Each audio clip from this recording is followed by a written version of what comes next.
ஒரு உணவு கட்டுப்பாட்டை கடைபிடித்து கொண்டு ஒரு கட்டுப்பாட்டுக்குள்ளே இருந்துக்கிட்டு அந்த அந்த உடம்பு என்னென்ன உணவு கேட்குதோ அதை நீங்கள் வாங்கி கொடுங்க.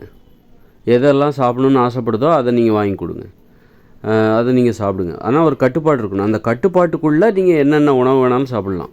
இதை எதை சாப்பிடக்கூடாது அப்படின்னு தவிர்க்க வேண்டிய உணவுகளை தவிர்த்து விட்டு எதையெல்லாம் சாப்பிட்லாமோ அவற்றுக்குள் என்னென்ன உணவு கேட்குதோ அதை எல்லாத்தையுமே நீங்கள் வாங்கி கொடுங்க. இப்போ ஒரு உணவு கட்டுப்பாடு, மனித உணவுன்னு ஒன்று இருக்குது. அந்த மனித உணவுக்குள் நம்ம என்ன உணவு வேணாலும் சாப்பிட்லாம். எதெல்லாம் மனித உணவோ அவற்றில் நீங்கள் எதை வேணாலும் சாப்பிட்லாம். ஆனால் எதெல்லாம் மனித உணவு இல்லையோ அதையெல்லாம் சாப்பிடக்கூடாது. இந்த மாதிரி ஒரு கட்டுப்பாட்டிற்குள் இருந்து கொண்டு நீங்கள் சுதந்திரமாக இருக்கணும். அதுதான் சுதந்திரம். சுதந்திரம்னா என்ன வேணாலும் பண்ணலாம், அதுக்கு பேர் சுதந்திரம் கிடையாது. அது என்னுடைய விருப்பம், எனக்குன்னு தனி வழி, அப்படி கிடையாது சுதந்திரம். சுதந்திரம்னா அனைவருக்கும் பொதுவானது தான். ஒரு வட்டத்துக்குள்ளே இருந்துக்கிட்டு அதுக்குள்ளே நீ சுதந்திரமாக இருக்கு. அதுதான் ஒரு உணவு கட்டுப்பாடு என்பது. ஒரு வட்டம், அந்த வட்டத்துக்குள்ளே இருந்துக்கிட்டு அந்த வட்டத்துக்குள்ளே என்னென்ன உணவுகள் இருக்குதோ அதை நீ சாப்பிடு, அதை நீ சாப்பிடலாம்.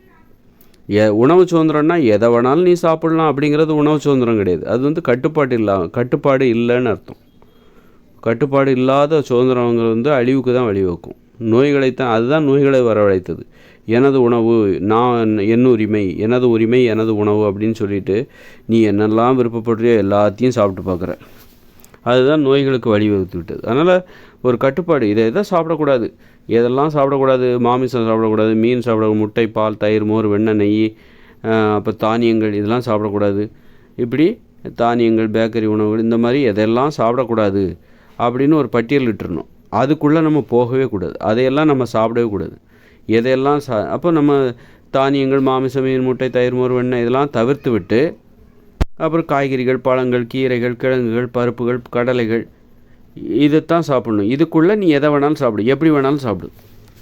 எதையெல்லாம் சாப்பிட்லாமோ அதுக்குள்ளே நீ எப்படி வேணாலும் சமைச்சு சாப்பிட்டுக்கோ. அதுக்குள்ளே நீ எவ்வளோ வேணாலும் சாப்பிட்டுக்கோ. உன் விருப்பம் போல் எதை வேணாலும் சாப்பிடு. அது ஒரு வட்டத்துக்குள்ளே இதை தான் சாப்பிட்ணும். அனுமதிக்கப்பட்ட உணவுகளை நீ எப்படி வேண்டுமானாலும் சமைத்து சாப்பிடு. இயற்கையால் மனித உயிர்கள் உண்பதற்கு அனுமதிக்கப்பட்ட உணவுகளை நீ எப்படி வேணாலும் புதுமையாக சமைச்சு சாப்பிட்டுக்கோ. சமைச்சு சாப்பிடு, பச்சையாக சாப்பிடு, அல்லது அரைவேக்காட்டில் வச்சு சாப்பிடு.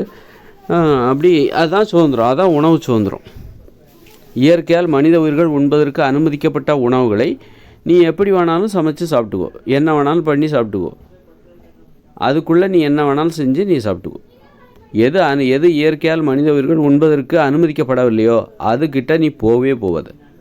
அங்கெல்லாம் நீ போகவே போடு. அது கட்டுப்பாடற்ற ஒரு சுதந்திரம். நீ கட்டுப்பாட்டுக்குள்ளே இல்லைன்னு அர்த்தம். ஒரு கட்டுப்பாட்டிற்குள் இருந்து கொண்டு நீ சுதந்திரமாக இருக்க வேண்டும். எப்படி வேணாலும் வாழலாம். ஒரு கட்டுப்பாட்டிற்குள் இருந்து கொண்டு, ஒரு கட்டுப்பாடு என்கிற வட்டத்திற்குள் இருந்து கொண்டு நீ எப்படி வேண்டுமானாலும் வாழலாம். அதுதான் சுதந்திரம். எப்படி வேணாலும் வரலாம். ஆனால் கட்டுப்பாடுகள் எதுவும் இல்லாமல் நீ சுதந்திரமாக வாழணும்னு நினச்சா கண்டிப்பாக அழிவு சேரும்.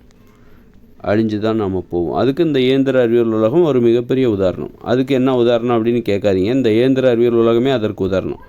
கட்டுப்பாடுகள் எதுவுமே இல்லாமல் நீ சுதந்திரமாக இருக்கணும்னு நினச்சன்னா அது அழிவில் தான் கொண்டு போய் விடும்.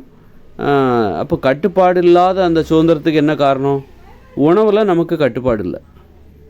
உணவு கட்டுப்பாடு தான் மனித வாழ்க்கை கட்டுப்பாடான மனித வாழ்க்கையை தீர்மானிக்கிறது. உணவில் கட்டுப்பாடு இல்லைன்னா உன்னால் கட்டுப்பாடாகவே இருக்க முடியாது.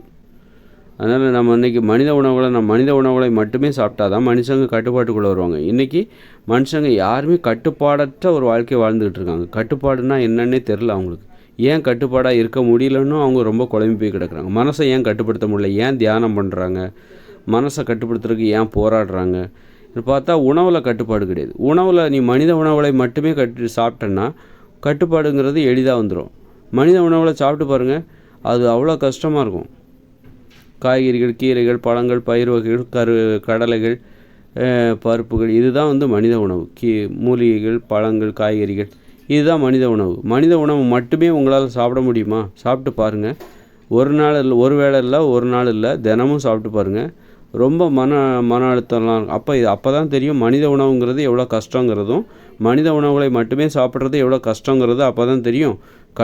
உணவில் கட்டுப்பாடாக இருப்பது என்பது எவ்வளோ கஷ்டங்கிறது அப்போ தான் தெரியும். கட்டுப்பாடுன்னா என்னன்னு அப்போ தான் தெரியும். கட்டுப்பாடுன்னா என்னன்னு உங்களுக்கு தெரியணுமா? மனித உணவுகளை மட்டுமே ஒரு 4-5 நாளைக்கு சாப்பிடுங்க. அப்போ தெரியும் கட்டுப்பாடுன்னா என்னன்ட்டு. உங்களால் முடியலையா, என்னால் ஒரு நாள் கூட சாப்பிட முடியலன்னா ஒரு நாள் கூட உங்களால் கட்டுப்பாடாக இருக்க முடியல அப்படின்னு தான் அதன் பொருள். நீங்கள் உண்மையிலே கட்டுப்பாடாக தான் இருக்கீங்களா அப்படின்னா நீங்கள் என்ன உணவு சாப்பிட்றீங்க, தானிய உணவு சாப்பிட்றீங்கன்னா உங்கள்கிட்ட கட்டுப்பாடு இல்லை, நீங்கள் கட்டுப்பாடு இல்லாதவர், நீங்கள் ஒழுங்கு இல்லாதவர், ஒழுக்கம் இல்லாதவர். நானும் அப்படி தான். நானும் தானிய உணவு சாப்பிட்டேன்னா எனக்கும் அந்த ஒழுக்கமும் கட்டுப்பாடும் இல்லைன்னு தான் அதன் பொருள். அப்போ நானும் கட்டுப்பாடாக இருப்பதற்கு தான் முயற்சி செய்கிறேன், போராடுகிறேன். அப்போ அது மாதிரி அப்போ நீங்கள் கட்டுப்பாடாக இருக்கணுமா, நீங்கள் உங்கள் உணவில் தான் நீங்கள் கட்டுப்பாடாக இல்லாமல் நீங்கள் வேறு எதுலேயும் கட்டுப்பாடாக இருக்க முடியும். உணவில் இல்லாத கட்டுப்பாடு வேறு எங்கேயுமே வராது. உணவு தான் நமது கட்டுப்பாடான வாழ்க்கையை தீர்மானிக்கிறது. நம்ம இன்றைக்கி உப்பு கலந்து சமைக்கப்பட்ட உணவு, தானிய உணவுகள், மாமிச உணவு, மீன், முட்டை, தயிர், மோர், பால், வெண்ணெய் இது போன்ற உணவுகளை சாப்பிடும்போது நமக்கு கட்டுப்பாடே இல்லை. நமக்கு அளவுக்கு அதிகமான ஆற்றல் கிடைக்கிது. அப்படி இருக்கும்போது நான் எதுக்கு கட்டுப்படணும்? இயற்கையான அந்த மனித உயிர்களுக்குன்னு ஒரு வலிமை இருக்குது. அந்த வலிமையை விட, அந்த ஆற்றலை விட பன்மடங்கு அதிகமான ஆற்றல் நமக்கு கிடைக்கிது. இது ஒரு ஊக்க மருந்து. நாம் சாப்பிட்றது ஊக்க மருந்து. இந்த இயந்திர அறிவியல் உலகில் வாழ்வதற்கு தேவையான ஊக்க மருந்து இது. இந்த இயந்திர அறிவியல் உலகம் பிரம்மாண்டமானது. இங்கு வாழ்வதற்கு அளவுக்கு அதிகமான ஆற்றல் தேவை, வலிமை தேவை. அதனை நாம் எங்கிருந்து பெறுகிறோம் என்றால் உணவுகளிலிருந்து தான் பெறுகிறோம். உப்பு கலந்து சமைக்கப்பட்ட தானிய உணவுகள் இதெல்லாம் சாப்பிட்டா உடம்புல அளவுக்கு அதிகமாக வலிமை வரும். அந்த வலிமையை வச்சு தான் இந்த இயந்திர அறிவியல் உலகில் வாழ முடியும். அந்த வலிமை, அந்த மாதிரி ஊக்க மருந்து, நம்ம சாப்பிட்றது ஊக்க மருந்து. அந்த ஊக்க மருந்தினால் ஏற்படுகிற பக்க விளைவுகள் தான் மனித வாழ்வில் உள்ள பிரச்சனைகள், நோய்கள் எல்லாமே, அழிவுகள் எல்லாமே. அதனால் நீ இந்த ஊக்க மருந்து சாப்பிட்டுட்டு எப்படி கட்டுப்பாடோடு இருக்க முடியும்? நாம் சாப்பிட்ற இட்லி, பூரி, பொங்கல், தோசை இதெல்லாம் ஊக்க மருந்து. இந்த இயந்திர அறிவியல் உலகில் வாழ்வதற்கு தேவையான அளவுக்கு அதிகமான ஆற்றலையும் வலிமையும் தருகிற ஒரு ஊக்க மருந்து. அதை சாப்பிட்டு நீங்கள் எப்படி கட்டுப்பாடோடு இருப்பீங்க? உங்களை எப்படி கட்டுப்படுத்த முடியும்? இந்த இயந்திர அறிவியல் உலகம் என்பது ஒரு கட்டுப்பாடற்ற உலகம். கட்டுப்பாடற்ற உலகம் எப்படி இருக்கும் என்பதை நீங்கள் பார்த்து தெரிந்து கொள்ளுங்கள். ஒரு கட்டுப்பாடு இல்லாத ஒரு உலகம், கட்டுப்பாடு இல்லாத மனுஷங்க எப்படி இருப்பாங்க, கட்டுப்பாடு இல்லாத உணவு முறை எப்படி இருக்கும் என்பதை நீங்கள் இந்த உலகத்தை பார்த்து தெரிந்து கொள்ளுங்கள்.